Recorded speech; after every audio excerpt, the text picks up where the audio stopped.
Okay, well, good morning. Welcome to the ladies, the female producer panel. This is like amazing. I'm Jamie. I am on the A&R team here at Kobalt in LA, and I just, you know, this is like so awesome. March is Women's History Month, and we wanted to get a smattering of our female producers together in one room to talk about your experiences, how you guys work, your start, and how we can all do more to encourage the future generation of female producers out there. So let's just go around the room quickly so everyone can introduce themselves and just say a little bit, doesn't have to be super extensive, about who you are and what you do. I'm Emily Wright. I live in Nashville, Tennessee. I started as an engineer and then became a vocal producer, writer, and still do all of those things today. And some artists that you worked with, just like Katy Perry, Kesha, Kelly Clarkson, Linkin Park. Awesome. Great. Slacker. I know. AG? My name is AG, and I'm a writer, producer, mix engineer, vocal producer out here in LA. And I started out as an artist and then kind of realized that I didn't want to do that, and then I just wanted to be a producer and produce other people. And so that's what I've been doing. Some recent people I've worked with are Christina Perri, Aloe Blacc, Lindsay Sterling, Matt Simons, a bunch of people. Awesome. Yeah. Suzy. Hey, I'm Suzy Shinn. I'm from Wichita, Kansas, but I live in LA. I've been here for like 8 years. I'm a producer, engineer, writer, vocal producer, and I work or have worked with like Panic at the Disco and Weezer and Fall Out Boy and Train and all kinds of stuff like that.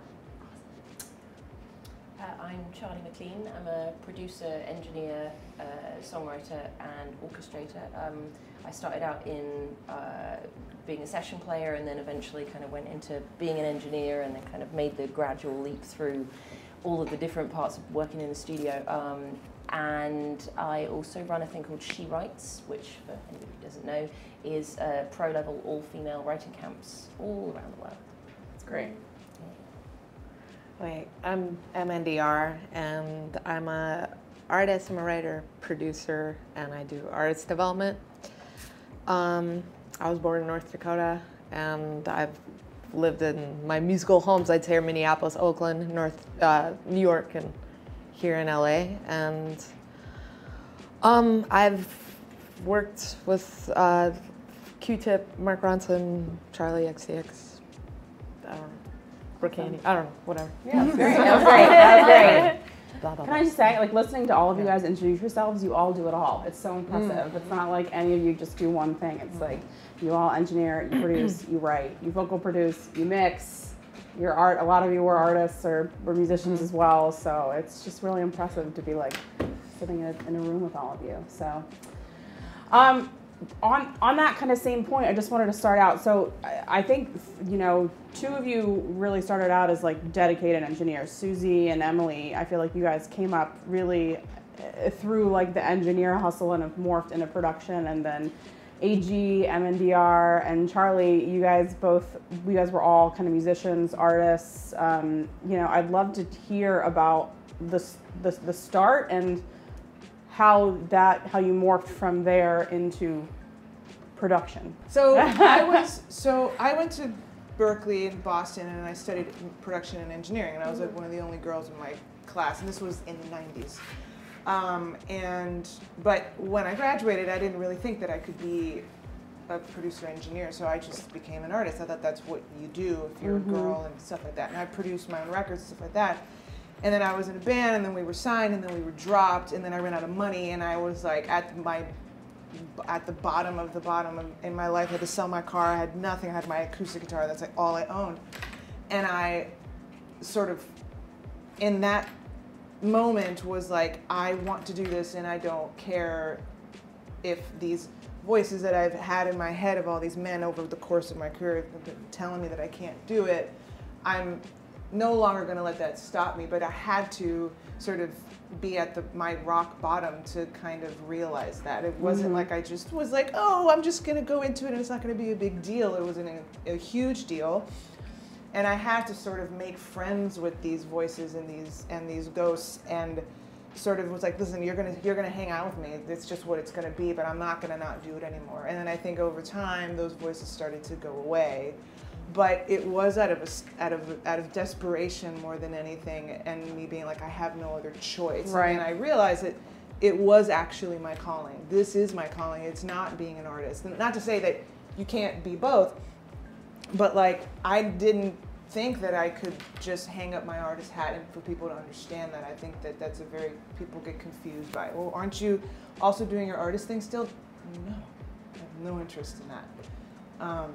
So anyway, that's kind of my little story.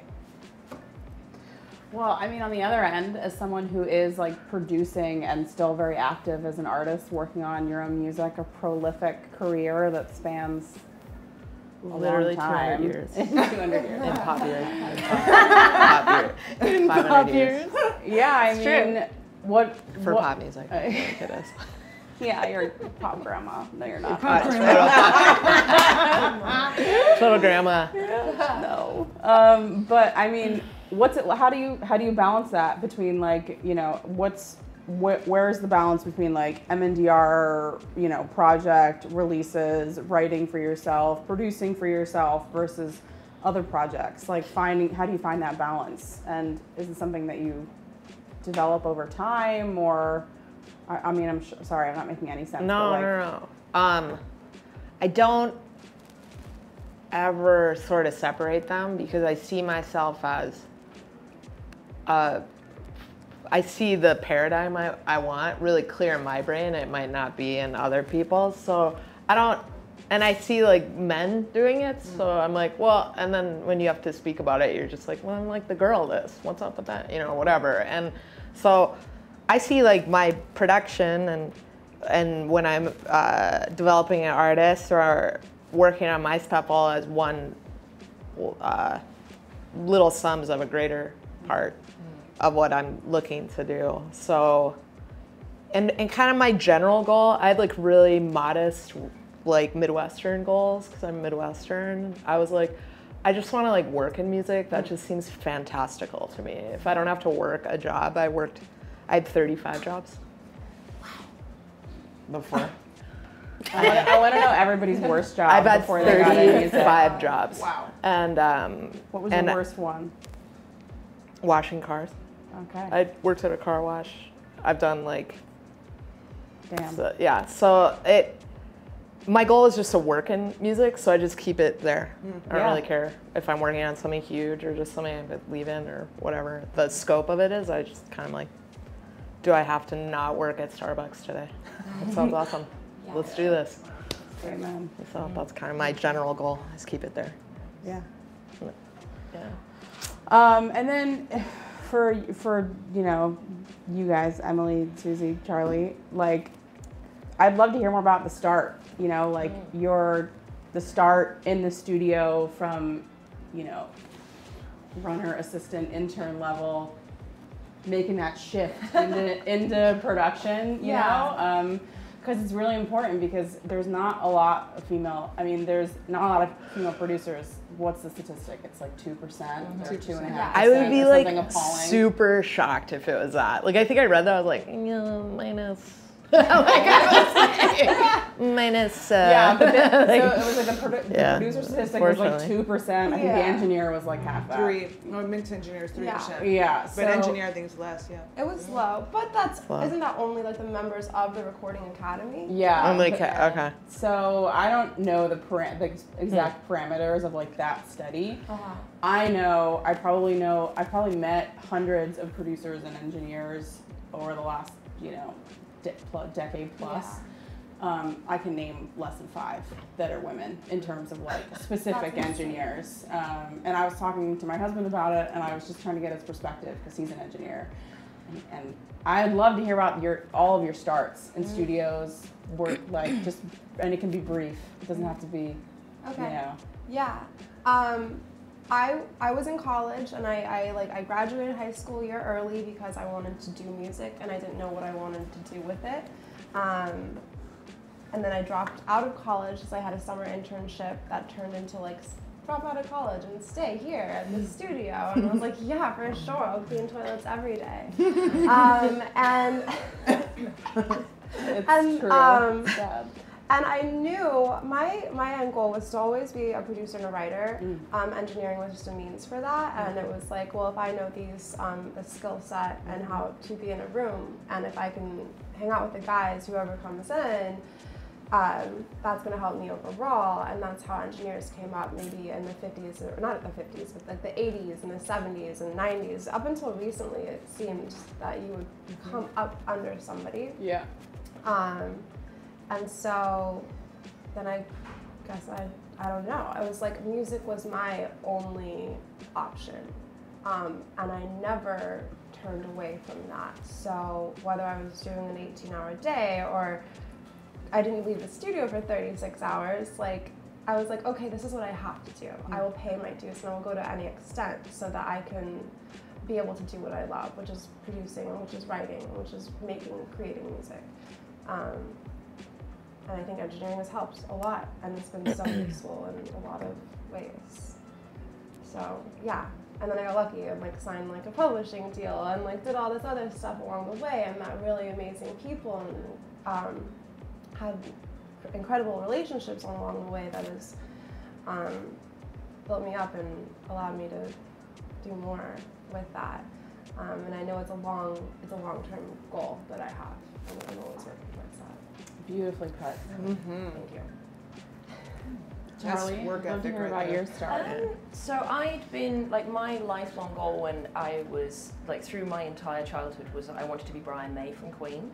Love it. Lofty goal. Obviously didn't work out.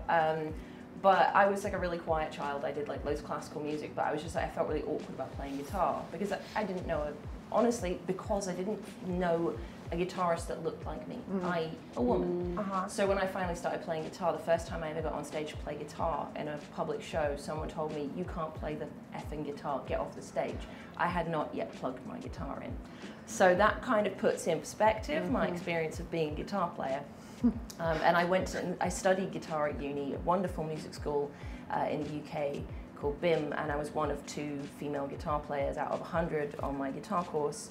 They were super supportive, but I would go to auditions and people would say, oh, sorry, we're not looking for a female guitar player. So that whole thing, and it's changed a lot very quickly since then. This was, what, 10 years ago? Like the demographic of guitar players has totally changed in the last 10 years, but it made me really examine what I was doing. And then I got very, very ill, like life-threatening ill when I was at uni. And it made me sit down with the years that I'd spent being a touring player and session player. And I was like, what the hell do I really want? I want to be able to use all these things to do something that's greater than the sum of my parts. I want to be able to help people. What do I really love doing? I love working with artists. I need to go and work in a studio. And I got an internship with these wonderful guys, Biff Stannard and Ash Howells. Biff Stannard did the Spice Girls records. He's like my hero. And he was the first guy I ever worked for. And you know, I was in there, I really didn't know what I was doing. I basically lied to get my first job, but I was determined. I was just gonna stop sitting there like, oh, you know, girl in the corner. No, I was done. And so I got the job, totally blagged it. They kept me on and they were like, wow, this really is different. Having a woman in the studio is amazing. And they are very soft, kind, loving people. But they said themselves how different it is just having a woman around in the studio all the time. As guys, they were already seeing that difference because there is just this something, you know, there's a something that is different about it. They took me on and, you know, within 6 months, a year, I was working with, you know, Ellie Goulding and One Direction, and I got to do sessions with like the Royal Philharmonic Orchestra and all this crazy shit that I was so unready for because I had no prior experience, no training. I was just some guitarist asshole who could orchestrate stuff. But they kept me on for 3 years, and then at the end of that, they were like, what do you really want to do? And I'm like, I want to be a producer. And they said, well, until you've really earned your stripes, because they are up here and I was at this point down here, they're like, you can carry on engineering for us for as long as you want. I'm like, I'm going to go out and be a producer. So I went out. At the time, I didn't have a day job, but I was playing in wedding bands and doing bits to, earn my keep. Stopped a lot. I just worked for one summer, saved up all my money, put it in a big jar. I was like, I'm done. I'm done with everything else. I will only now do session work. Sorry, I will only now do production work. And engineering, this is my one job. And I stuck at it, and it was tough. And I moved from the UK. I moved to Berlin. Learned how to make beats in Berlin because that's where all the European beat makers live. So I really just put myself in the room with everyone I could find who I could learn from. And they were all dudes. All of them were dudes, but all of them were dudes who were like, holy shit, you really mean this, don't you? Cool. What do you want to know? Let me show you stuff. Let's work on stuff. Let's collaborate. There was never actually, once I got into the industry, no one ever shit on me for being a girl doing what I'm doing. They were just like, holy shit, you really mean this. Great, let's get stuff done. And from then it's just been this constant up and up and up. And maybe I've been sitting there ignoring any of the kind of sexist stuff that goes on for producers and engineers. Maybe it's just that I don't notice when I don't get the job because they give it to that guy they know, which is the main symptom of a lot of what goes on. It's just it's just convenience of people getting that guy they know to do the job. But I have found that there is so much space right now for women to enter the music industry on this side. I think that the conversation is changing so quickly, and it's such a beautiful thing to be able to be a part of it right now, and be not just a part of the job, but a part of the movement that's helping to change it all. It's really exciting, really, really exciting. That's great. Well said. God, fuck that guy. Always said that shit to you about the guitar. I know. He was just so redneck. I grew up in like proper rednecksville. I'm basically a redneck. Do you think there's a difference between like the European and American sort of outlook of women in general? Like, I think so. I think that America is a much more conservative society. And so the sort of the sexuality of people and as a result gender identity, because you have a more conservative society, the things that are not part of the kind of to use the the technical things, the heteronormative standpoint, they tend to be brushed under the carpet a lot more readily here, whereas certainly in mainland Europe, the UK is kind of somewhere that's a little bit in between. But mainland Europe, people are just like, let's talk about everything, because people just say what they mean, which is the reason why I actually wound up moving to Germany, because people just, if they don't like something, they tell you. If they like something, they tell you, but they just tell you. And for example, if a guy doesn't want to work with you because you're a woman, he will straight out say, I'm really sorry, I just don't want to work with a woman, and this is the reason why. But they will give you like a really honest, blunt reason why, and they're not saying it to be offensive. They're not saying it because they're, it's not about a sexist thing. They may be saying, like I worked a little while ago with a band, lovely bunch of lads. They were so polite to me in the room.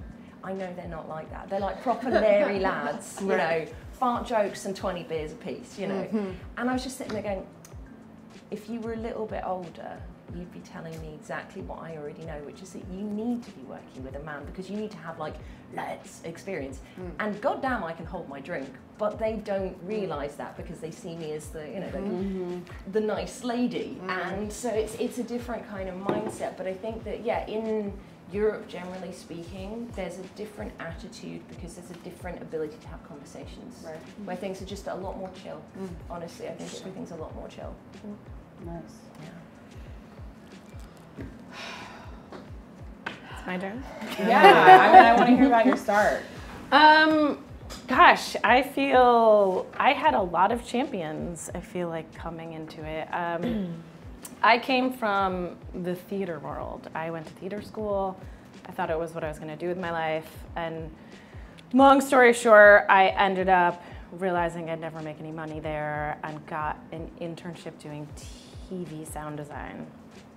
Quickly loved it, thought it was what I was going to do for the rest of my life, quickly got laid off because of all his shows fell through, and he went and had dinner with a friend of his and was like, gosh, I feel so bad, I have to lay off this girl. And he's like, oh, I'll hire her. And it was Dr. Luke. And I knew how to do nothing in music. I mean, nothing. I have a vivid memory, you know, when I was sorting CDs and just doing assistant work. And I remember vividly the first thing he had me do on Pro Tools. He says, I need you to edit the kick drum, the fades on the kick drum and the bridge. Can you do that? And I was like, yep. And he goes upstairs and I'm like, I don't know where the bridge is. I don't know where the kick drum is. Oh my, I know how to do a fade. All I know how to do is a fade. And I was like, it's like bridge, kick. And I was like, okay, I got this. I totally can do this. Oh my God. And that, I mean, I was so ignorant. And I just, you know, worked those 23-hour days and just day after day and was always there. I was always there. And then something happens and something needs to get recorded and it's like, you do it. You're just there. And that was my introduction, you know, and it was very much like with rappers, like, we're gonna use my engineer. And he'd be like, no, we're using mine. Emily, go. Like, always. And it built me a resume that I absolutely would not have been able to do on my own. And Rainey Hancock was another huge, just like champion and supporter and just saying, like, this is, I mean, she would say, like, this is what I wanted to do. And I tried, like, in the studio, it was so hard being a young girl. And I just felt very supported. And perhaps, like, perhaps ignorant, you know, of just being like, no, I'm a girl, I can do this. And I feel like recently I've started to notice, I want to be involved in the conversation because I feel like I had it easy from that perspective of like, okay, when that Grammy statistic came out, I had no idea. I thought we were all ladies in the music business. I mean, one of my best friends is, you know, a female engineer, and I feel like I'm very surrounded by it, and so I've been ignorant to the lack of it. Well, let's just like talk about that real quick because everyone keeps referencing it. So the USC Annenberg Inclusion Initiative recently did a study about females in the music industry, not industry, sorry, on the recorded side. They launched a coalition in 2017 to study issues of inequality in the music industry. Their study found the ratio of male to female producers across 400 popular songs is 47-1. 2.1% of producers are women. 4 out of 871 producers are women of color. 3% of engineers and mixers in popular music are women. But we're all here, guys. So we're doing it. So this is their second study. Yeah. They did one a couple years ago. So yeah, and the statistic hasn't changed in the last few years. So I mean, what are we doing to? I mean, we're obviously what are we doing? What are we doing? We're all trying to like be the change, right? Yeah. Like, I mean, I'm not a creator. I get to be on this side of the desk a little bit, you know. I'm lucky. I feel so fortunate. I get to work with so many badass women. You know, I look around the table. All of you work with us. You know, with Kobalt in some way. And I feel so fortunate because I work with a lot of women. My bosses are women. This company employs a lot of amazing women. You know, I know all of you are working with female artists. I know all of you have female collaborators. You know, like, what can we be doing more of, you know, with each other to be encouraging the next generation? So like, people don't have to go through some of the hardships that you guys have had to endure, or I don't know. There's sort of like, I feel that there's a fetishization of women in this industry. And from the patriarchal gaze, right? I mean, we all can agree just based on that statistic that it's, whether we like it or not, it's run by men. Okay, there. And so I feel like we get really into like, I came up playing piano in church. I have a double bass degree and I have a piano degree. And I did music directing and I was a hired player in my 20s. And it was always like, she's a chick bass player. That's my favorite, chick bass player or whatever. So I'm just like, yeah, that's cool. But I think where the discourse needs to shift is away from the point of view of like, we have one room for one female super producer, and it's gonna be this one that all of us dudes are gonna prop up into the one, and we're gonna like trot it out like, look at, we did it, you guys, progress. Yeah, we made and, a girl. Yeah, and that's actually not progress. And so really the way I see it working is that I think in women, we also have to not play into that hand. That's a hand that's being puppeted over us. And we play into it because we're all fighting for the, I gotta fight and find my bills spot. and flipping out over it. And when you look at really big producers in this industry, they have teams around them. They have teams around them. And that's like, even my female, my colleagues that happen to possess a vagina, We all have one. We all identify as women. Yeah, or identify as a woman. I'll be talking to them. I was feeling, why are you mixing your album? Like, they're a producer and why are you doing everything? And they're like, what are you talking about? I feel like I have to because no one will take me seriously. And I was like, when you tour, are you like I was like, let me set up the montage. Are you driving the van and setting up your lights and like doing your sound check? Is this good? You know, you're not. And everyone who's super successful that happens to be a dude in this industry are not doing that either. And that's where it's about team building and being okay to delegate. Because that's really, and also unfortunately with our successes as women, we have the burden or the opportunity to pull each other up. Yes. Yeah. And not let, because it is based on those statistics run by men, not let them pit us against each other. Because I've seen that, unfortunately, what I like to call female on female crime, more than I've ever in my life. In all 35 of my careers, I've never seen it as gross in the music industry. Because it's so competitive here. It's such a competitive industry. So it's very hard for us to gain any agency in this industry, and we not only have to like bust through 1 million doors and just like run them down and oh God, and then we also have to pull up our colleagues at the same time. And that's really where the change is going to come from, in my opinion. Completely. My meek It's opinion. amazing. Amen. I just hired an assistant. I like bit the bullet and hired an assistant, and she's a producer, writer, engineer, and she's 24, and I'm bringing her ass up and kicking her ass. Yes. And I feel like that is something I never had. I never had the chance to suck for a while, where everything wasn't my ass if something didn't sound great or if I didn't succeed at something. She gets to sort of suck, and I get to teach her. And yes, it's my ass, but she has the permission to suck. And I think that is just something I'm so grateful that I can do for somebody.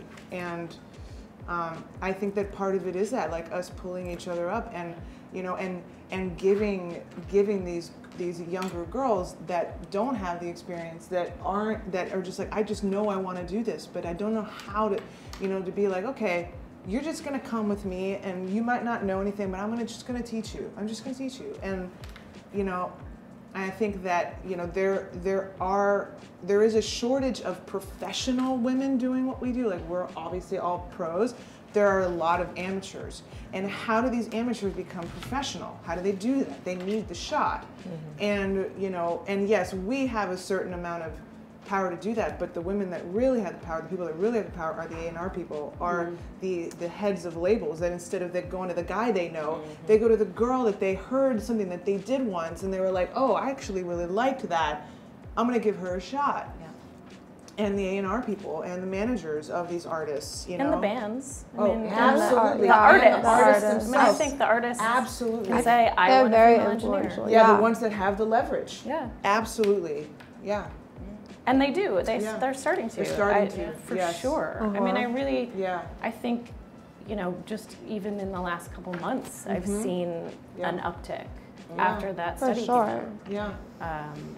And my female engineer friends have been like, oh wait, I think that it's part of the bigger movement of women supporting each other. You know what I mean? Like, this is going on everywhere, you know, and in the film industry especially. But like, now you're seeing like women, like two artists, female artists doing a duet. I mean, you never saw that shit before. Never. You know what I mean? And now these two women are sharing a stage and are doing it together and are supporting each other. And I think that is just so amazing. I think someone said before when we were out in the hall talking about also men supporting women, you know, of like we need to champion them as well. Sure, we and that just because they're in the business doesn't mean they're bad. Like Absolutely. that they can help too. It's That's good right. I feel like that brings up a big part of this conversation for me as an exec who's also identifies as a woman. It's turning into this conversation can so quickly turn into men versus women, guy versus girl. It's not about that. And it's not about that at all. And it's so frustrating because I feel like it's like, okay, girls unite, we rock, we're doing it, yes. And I know a lot of wonderful men that support a lot of amazing women. So it's really bringing them into it too and having them feel empowered with us. Well, you know? and I think so too. not only empowered, but like it, like grateful, like you were saying, of like, oh, it's really nice to have a female in the room. It rounds out the energy, you know? I mean, there are artists who feel that way. There are a lot of people who feel that way and haven't even tried it, so they don't know that they feel that way. And then I think even just try it, see if you like it, you know? Like hire a woman, see what happens. You probably will go, this is better. I mean, that's part of it. And I think one of the things that's interesting is that because of all of the various things that are going on right now, because the argument has always been, whenever I've talked to an artist who I've worked with and they said, oh, I can't believe I finally found a female producer, I've been asking so-and-so and so-and-so for ages, and everyone's like, I don't know any. And that's the end of the conversation, because they don't know any, so they ask the guy they know. Just, you know, that's always been the way it was, which is the reason why the 2% statistic is the way that it is. Because there are tons of female producers, but they don't consider themselves to be professional. So they don't go after the tag of professional because what defines no one else professional, right? Exactly. Like a nice fat, you know, all music credits page. That's what defines professional. But I don't believe that. No, exactly. Because in the end, it's about the quality of your work. And it's one of the things so to give this a little bit of context.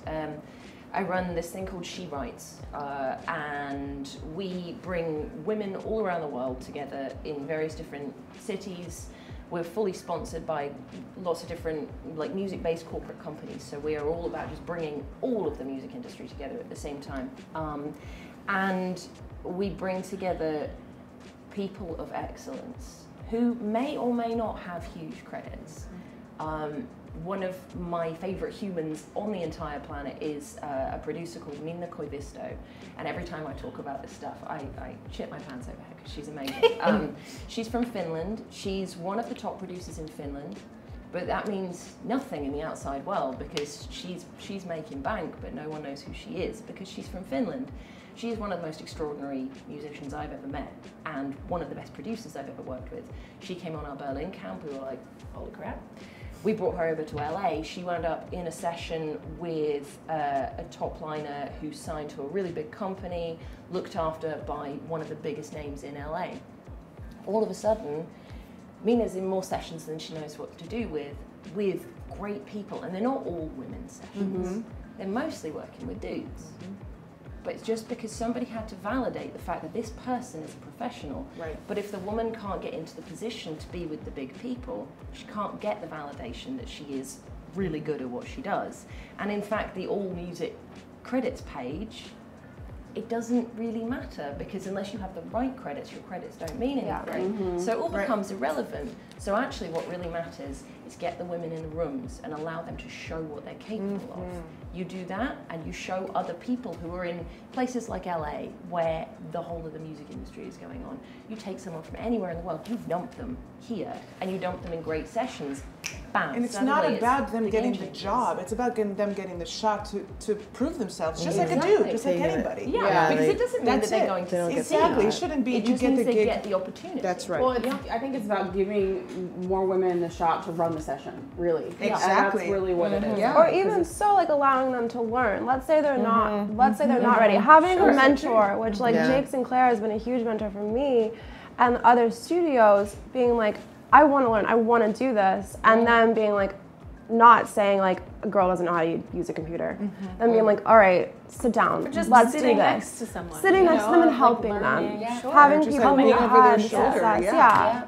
And I think I that's didn't know what I was doing. for sure. Me neither. I don't still think don't. anybody does. I still don't. That's Right? the And truth. even Yeah. so, Yeah, who But starts like, knowing everything? Yeah, exactly. Yeah, But as totally. women, I wonder if we feel like we need to be experts at something before we I can feel give I need to ourselves be the permission to do 3 it. times as good I think at there's a lot of anything. that. Yeah. That's the part of the art, That's the the- female condition, that need to be like Yeah. Because if you, superheroes all the time. Yeah. if you walk I agree in with just as that. good as a guy of the same level, everyone's gonna look at you in the room and be like, that girl doesn't know what she's doing. Yeah.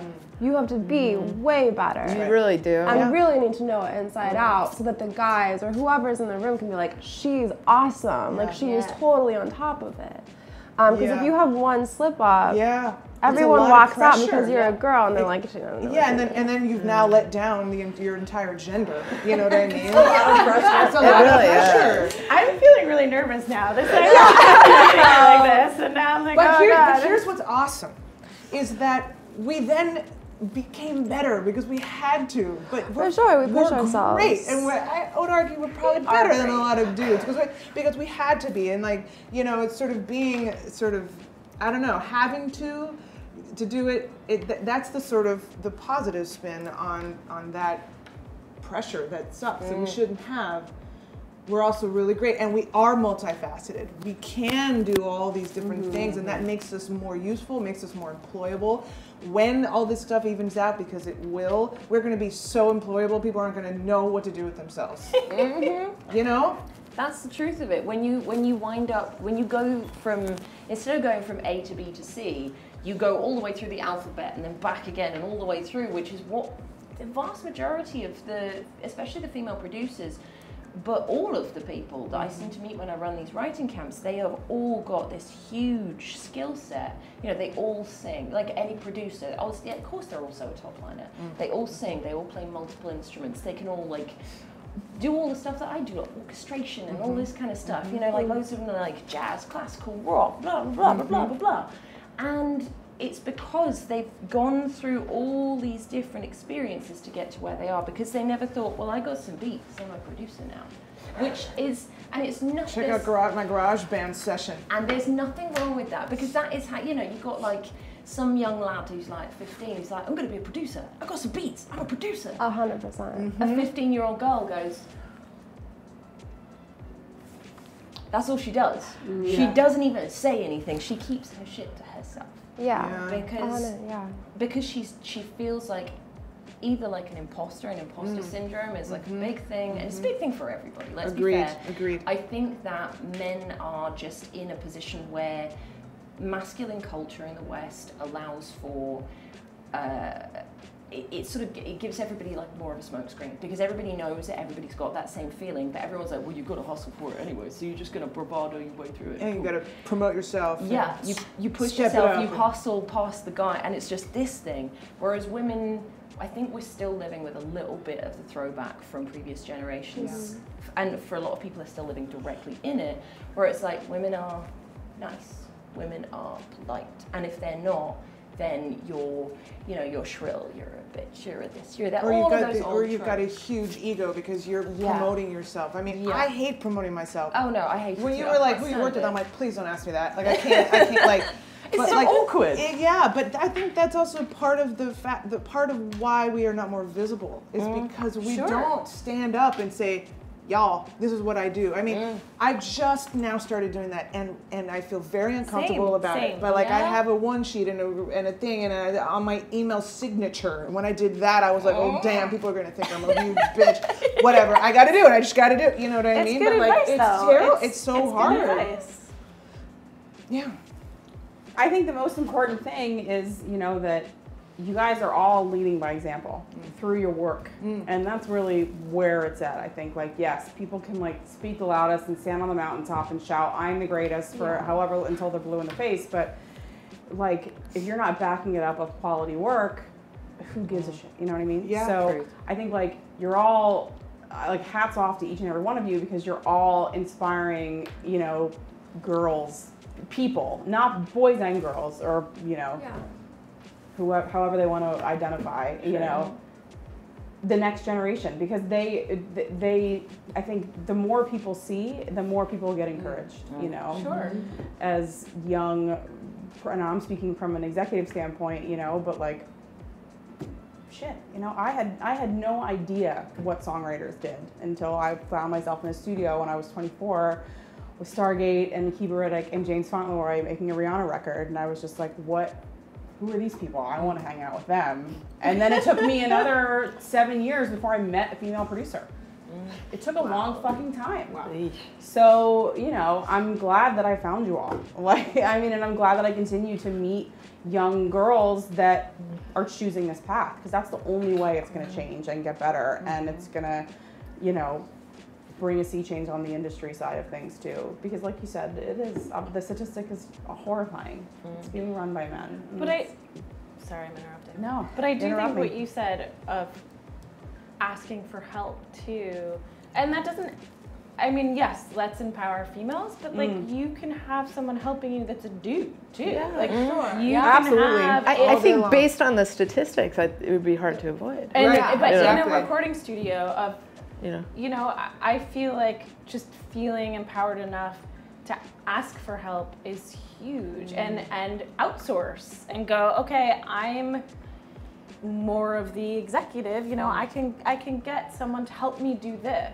And I think that, like you said, that, I mean, it's clear from all of our introductions that it's like, I do this and this and this and this and this. Right. It's like, why are we doing all of those things? guess what? They're not. Right. Well, but I mean, I think that that's such a good, Doesn't mean helpful their thing talent isn't being shown. to remember, that to not, I think that's a good lesson for me to learn, of like, to not necessarily hoard this work. Well, yeah, I mean, you know, there's like, I mean, letting go. It's tough is to learn that. sure, so Yeah. hard. It's learned, and it's often learned through pain. Yes. And emotional scarring, you know, but like there's so much power in letting go, and you know, knowing, okay, like this is who I am in this specific scenario, and like I need to be okay with just stepping away from this aspect of it. And it's not going to diminish your work on a project if you're like, my strengths are A, B, C, D. I guess I can do F, but this human does F way better than me. Why would I do this? Like, I don't know. I guess I could play bass and piano on everything I make, but I don't know if this dude's tight at it. I don't. I don't want to do it. I don't care. You do it. Right. I don't care. It doesn't because make I have the you vision. less. Yeah, it doesn't. And I think like women feel. I don't know. Maybe anyone who's like underrepresented. Let's just make it more wide. There we go. A wider definition of that. Just feels like I gotta prove myself all the time. You're just like freaking out about it. And really, those who are maybe using a metaphor born on third base, or you know that, Nice. like just based on like a patriarchal gay, you know, whatever, and you know, they're not feeling that pressure because there's more like, well, why would human be have to do all of this, you know? Right. That's more accepted in that. And I think that speaks to what you were talking about in terms of what the standard is for a woman in the studio in an underrepresented role, such as engineering, beat making, producing.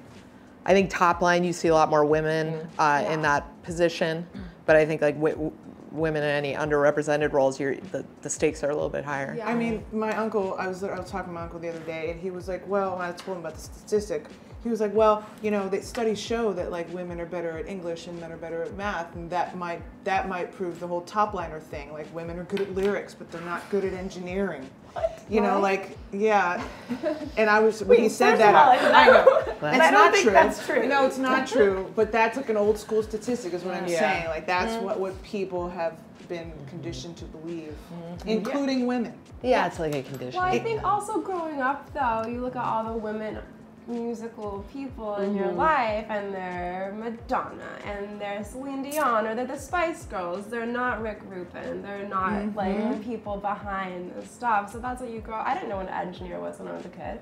I didn't really know what a songwriter was when I was a kid, but I knew like Madonna or whoever had the Christina Aguilera had these amazing songs.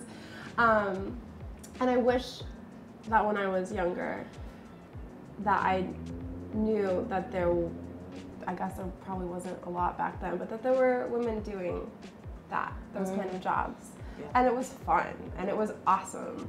And it's interesting And it's interesting, because I was just like, I was told when I was a kid, you gotta go be a pop star. You gotta go be a singer-songwriter. And I was like, okay, sick, that's what I'll do.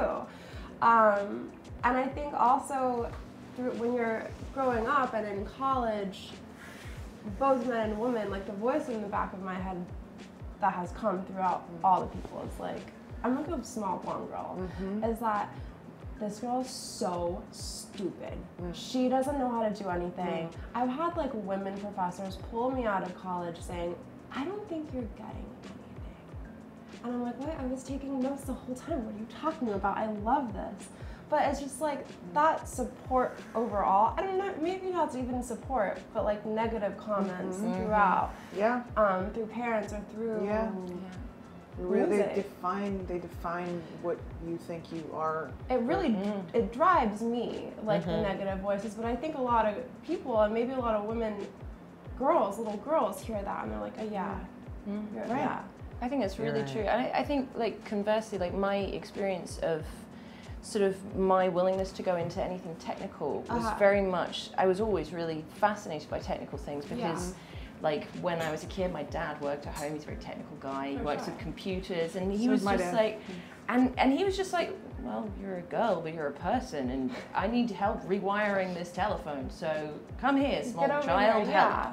So I was just straight away just doing technical things, and you know, I was a massive nerd. I'm a video game nerd, you know, and it's fun. It's like it's a good life, and it's not something that in this day and age is so polarized against girls. But when I was a kid, no girls like technical things, and I think that a lot of it comes down to your upbringing and the culture that you're surrounded by. But I think that if you have just someone who says you can, rather than all of those voices that say, yeah, but wouldn't you look nicer in pink than overall? Don't you want to be? Don't you want to be? Don't you want to be feminine? This is the other thing too. It's like, you know, being somebody that wants to do technical things shouldn't make us feel less feminine. But I feel like I sort of have a little bit of a leg up with straight pretty women because I don't look, first of all, I am not a threat to anybody in the room. I'm not a threat to the female artist that needs, that, you know, that men believe that these female artists need to feel like they're the prettiest one in the room, and so like another pretty girl is going to be this competition, and they're worried that she's going to be uncomfortable and all this happy horse shit, and maybe at some point, or some artists are that way, but I don't believe that that is true. Yeah, and if that were the case, you'd manage the situation as you went along. That's part of the job. Yeah, to be honest with you, that's part of the job, managing the room. Yeah. Right, exactly. Yeah, and I think, you know, being taken seriously as, you know, pretty straight girl, long hair, all that, it's I feel like it's more difficult, you know, and so, you know, hats off to you. Can I ask a question to everyone? I know for me, all my production opportunities have come directly from the artist. How many of your opportunities have come through label A&Rs? A couple. Most of mine. A couple and some managers. Management, and publishers. Yeah, managers. I think managers huge. Yeah. I think it's about 50-50 for me. I find like most of my stuff these days actually comes directly from the writing camp thing because I just get to pick who I get in a room with, and I'm like, hey, want to work with some bitches? And all the girls are just like, yeah. So basically all my cuts that are coming out this year are with women. Cool. But just because that's sort of what's happening, and it's all songs written in the room with women, by women. And you put that together too. Yeah. Yeah.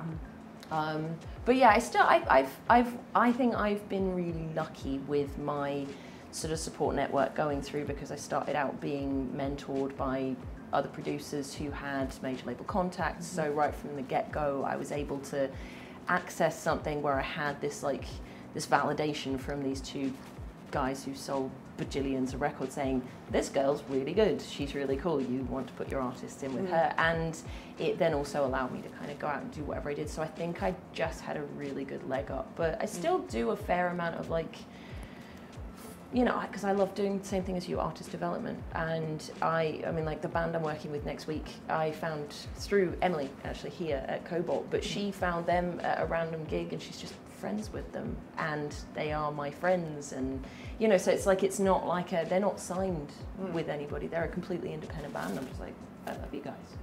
Let's make a record.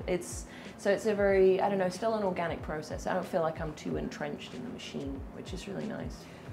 Because of your come up as a musician, artist, I feel like producer was do you feel like, and then correct me if I'm wrong, was that the last, like the latest thing that you kind of put on your, like the latest like chink in your armor, if you will? Like, no, it's actually the first thing I wanted to be, and in order for me to get there, I was through an artist project, and I will gratefully say I never, I don't know how to explain this because I don't want to sound smug. I wrote and produced some songs, met another producer, learned more about producing, Peter, and learned Pro Tools because Pro Tools had hardware. I knew Ableton, I knew Logic, I knew Super Collider, and I knew Max very well. But I couldn't get Pro Tools because it at that time had a hardware aspect to it that I couldn't afford to. This was the 90s. And remember the 90s? Yeah, some of you don't, I bet. I do. But they, and I wrote some songs. Yeah. And I was producing, and I was like, oh, these are pitch songs, and I put them on MySpace, and that ended up. That's how it started. That ended up, and I was blogging about gear. So I've always wanted to just produce, but I very gratefully had a very awesome artist career, but it was not my goal ever. Wow. I never knew that about you. Yeah, and for whatever reason, the MySpace, I had a viral on MySpace, and then that led to it. And I sort of, that's like something I always tell people in this industry, that you don't try to control it too much. Just take opportunities. Say yes. Yeah. So see what happens. Shift. Because you have very little control all the time, so you might as well just say yes to crap. So I was like, they were like, you're gonna be an artist. I remember I was like, what? It was like 2009 or 10. Like I was in experimental music, and I was like, well, I'll do that. No, but that's what I did. Or I played like music directing or playing in bands, whatever I was doing. I don't know, like sound design. And then I was like a pop artist, and I was like, what? It's like, all right. That's kind of old. I remember being like, I don't know if anyone wants to see that, but I guess so that was my take on it. So you said something that made, I want to go around the table and ask each of you, if you could kind of go back, we'll play the 10-year challenge game. If you could go back 10 years ago, or to a younger version of yourself when you were just kind of starting out, what's a lesson that you could, or just like a sound bite, something you could tell yourself, you know, or a lesson that you wish you kind of had known then, that you've learned through your years of, you know, experience, some emotional scarring probably, I'm sure, you know, whoever wants to start. Doesn't have to be in an order. I think I'd probably want to tell what would be 23-year-old me, learn to ask for things more.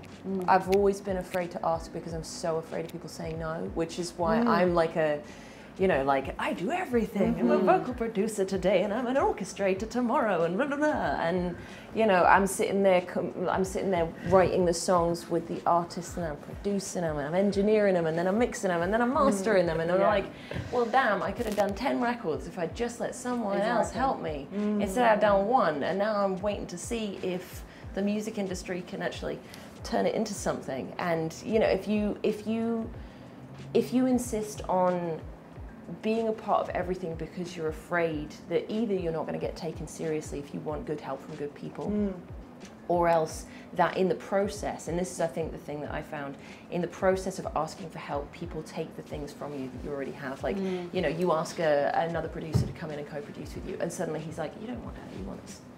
And then you lose your artist, or you know, a mixer comes in and is like, oh, I'm just gonna this, and then they start messing with your production and manipulating the artist by pretending that this person isn't good enough. I got real insecure about that early in the game. That's happened to me too. Yeah, and it's like, well, wait a minute. If I were feeling more secure, I would be asking for the right help, and if something like that happens, that does not mean that I have failed at everything I ever did. It just means shit happens. But it's so easy to think that like your whole life is over if anything changes and doesn't go the way you think it's going to go, and it's not the case. You learn, you grow. I totally jumping off of that. I mean, what I was going to say is to not, when something like that happens, to not get so worked up, and that those things have happened to me. I had someone come in and, you know, they were tuning vocals and they like relabeled all the tracks with their name on it, and it was like, and I found it by mistake. I was about to send out the file, long story, and I just went raging fire, you know, I mean, and not to the person, but the advice I was given was like, don't worry about it, like you have the job, like you're in charge, you have the job, they're trying to, and that when I get talked down to or any situation, I just go, I mean, I'm trying to learn, like claws out, and it's just like, it's fine, just breathe. And there will be disrespect, and it's not just because I'm a female. Like, everyone, like, it's... People are rude to men too. People are rude to men men too. Yeah. In a different way. But, you know, people are rude to people walking down the street. It's just that to not be hurt so deeply and not take it so personally, of just like, that's okay, and wait a day to respond to the email, or you know, whatever, you know, react, respond. Oh man, that's such. And I'm still learning. But that when I do feel like when I was younger, I took the injustices harder, and that doesn't help anyone. It doesn't help me. It certainly doesn't help me. It doesn't serve you. It doesn't serve who you're working for. It doesn't serve the It art doesn't make me look better. at all. It doesn't at all. It doesn't help anyone. I think when you first have those things happen to you, you sort of become very acutely aware of this particular glass ceiling. And when you see it and you're like, wow, there it is. Okay. And it feels insurmountable. It's very heartbreaking. And I think like starting, and then once you sort of like go through it, and then you kind of, you're like, well, I'm gonna break it. It's there, but I just gotta figure out how to break it. And I think that, you know, it takes a while. I'm so there with you. I mean, there was this gig that I really wanted. I was convinced I had, and I didn't get it. This guy got it, and I was seriously in a depression for like 2 weeks. And after that, this was like a few years ago, it just happened. And after that happened, I just decided, I was like, I will not survive. Sure. I will not survive if I ever let something like this affect me like this anymore. Or money negotiations, or, you know, that too, or respect of, that, you know, learning to go, sorry, I interrupted, but when a guy talks down, you know, it's just like, it's just because you want my job. Or this need like, you're just jealous. Or the need to want to be seen and taken seriously. That's my work, is that I'm working on not needing that as much. And I've gotten so much better.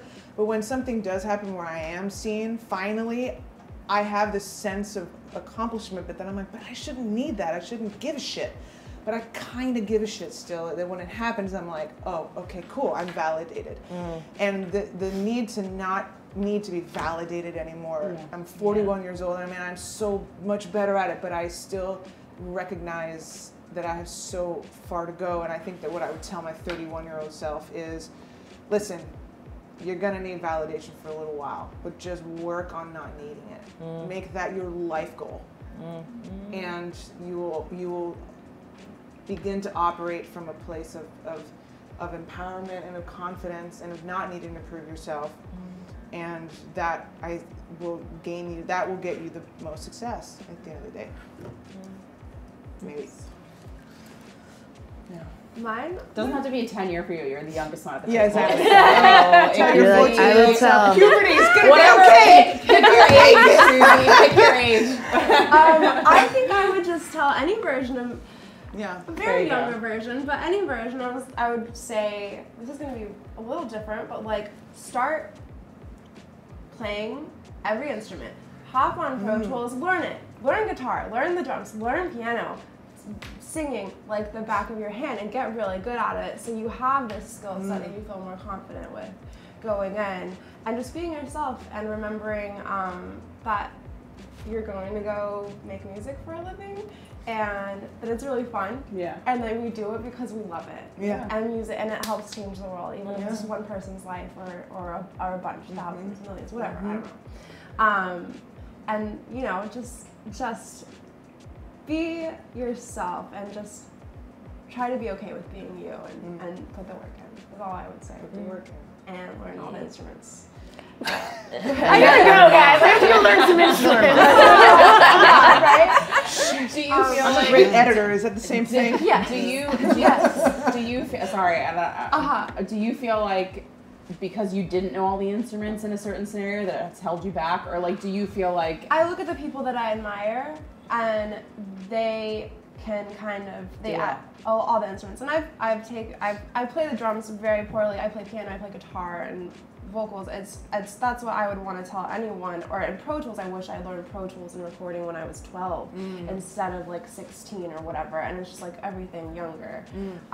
Just because I feel like I would always be more comfortable, not necessarily better, but More confident. just more confident. Just Yeah. like, this is a language to me. I don't think twice about it. That's what I would tell my But I think it's 7-year-old also self. Okay. you're funny? Yeah. But it's also one of those things, I think, that if you ever get so comfortable that you know everything, you're probably doing music wrong. Yeah, I think and then you music might be shouldn't- like too theoretical Yeah. or whatnot, or too in your head. Exactly. It's a So lot about I think that it seems like the position that you're in, where you are young and versed in all of the things that you already know. I mean, you just listed off a skill set that a hell of a lot of producers and engineers do not have. You already have a huge skill set and a ton of experience.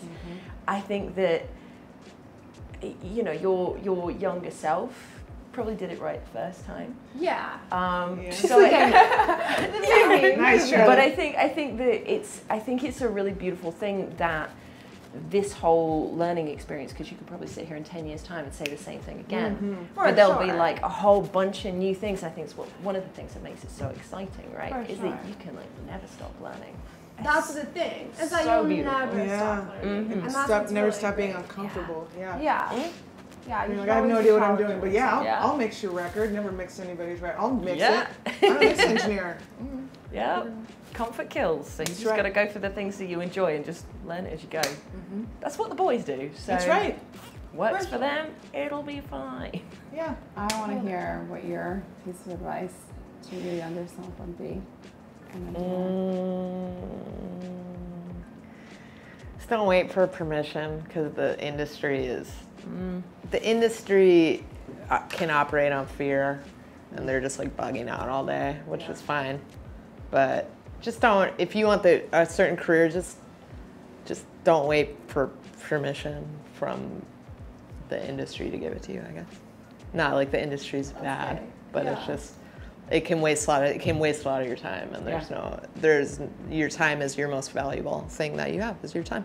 That's it. It's your time. No. So that's what I would tell Mandy's younger self, aka Amanda, aka me. Yeah. My wife's I will say too, And that's though, what I'm that saying. this industry can be very fear-based. And it isn't even just about the Sorry. artists. It's about also these A&R people and these managers and these label heads, like going up against their fear of losing their jobs because they don't hire the right dude that has all this history of, you know. That's why I think the artist just got to go. The artist has a control right now because they don't. who knows what a hit is anymore. Right. So artists, we are out here. Yeah. I think it's making music. It's a beautiful thing Come that and the call artists us. have the opportunity to choose and take control, and I think this is a moment where actually that can happen, not just for women but for men as well, where they get to have more of a say by saying, I want to have a woman, I want X, Y, That's and Z. absolutely right. Suddenly, they're in the driving seat, which they've never had before. Absolutely. And yeah. it really It's so changes true. the narrative, because actually the artists usually do know who they want to work with. Yeah. And the guy that they're going to bring in to be the producer may not actually be the right person. They might have the really great credits list. That's They might not actually be the right guy/girl for the job. You know, they might make great beats, but they might not be the right person. And I think that artists don't get to have enough of a say about like what it is that they really want. So when you actually get in the room with a lot of these major label people, they're like, I'm not very happy in my career. And I'm like, well, that's really messed up, because you're living everybody else's dreams and you're unhappy doing it. That's some messed up shit right there. And if they have more of a say, especially with female artists wanting to work with women producers, wanting to work with women engineers, they get more of a say. They feel more comfortable with the music that they're writing. Yeah. The music that they write, if they're writing, and this is a very female perspective, with women writing or performing songs, they are writing about the female perspective largely through a filter of what a man thinks is a good thing for them to say. Exactly. And what they think a woman's perspective actually is. You give women the opportunity to work with other women, then what you're getting is the unfettered female perspective. And who buys the most records? Who listens to the most music? Who goes to the most shows? Who buys the most merch? Women do. So why not play to your own market? And it's like it's simple math when it comes down to it, and it's good economics. But it's also just good art, you know. And I know pop music is pop music, and there's a whole industry behind it. But ultimately, we are all just monetizing art, and you know. Maybe I'm a little controversial for focusing on the art, but for me that's and the female perspective being represented behind, like, in the world that the song sits in. Yeah. Like, that is so underrepresented. We make up 60% of the world. Yeah. Or whatever. A lot. I got beats. Call me up. Yeah, we all got beats.